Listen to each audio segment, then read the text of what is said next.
কেন্দ্রীয় স্বরাষ্ট্রমন্ত্রী অমিত শাহ 3 দিনের সফরে আজ অর্থাৎ শুক্রবারই বাংলায় আসছেন। তার আগেই বদলে গেল শিলিগুড়ির উত্তরবঙ্গ শাখা সচিবালয়ে উত্তর কন্যার রং। এতদিন পর্যন্ত উত্তর কন্যার বাইরের দেওয়ালগুলি নীল ও সাদা রঙের রাঙানো থাকলেও এখন সেগুলিতে সাদা ও হলুদ রং করা হয়েছে, যার জেরে রাজনৈতিক ও প্রশাসনিক মহলে আলোচনা তীব্র হচ্ছে।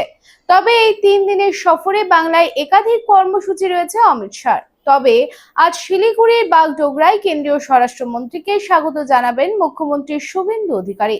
রাতে শিলিগুড়ির কদমতলায় বিএসএফ ক্যাম্পে থাকবেন অমিত শাহ। আর ভাড়া বাড়ি নয়, এবার আপনার নিজের স্বপ্নের বাড়ি গড়ে তুলুন।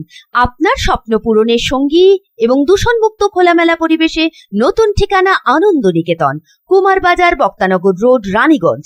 এখানে রয়েছে 2 এবং 3 বিএইচকে অ্যাপার্টমেন্ট। মাত্র 1 কিলোমিটার দূরত্বে পেয়ে যাবেন station, market, bus stand, bank, school, হসপিটালের সুবিধা। সন্নিকটে জাতীয় সড়ক, বাঁকুড়া মেদিনীপুর হাইওয়ে।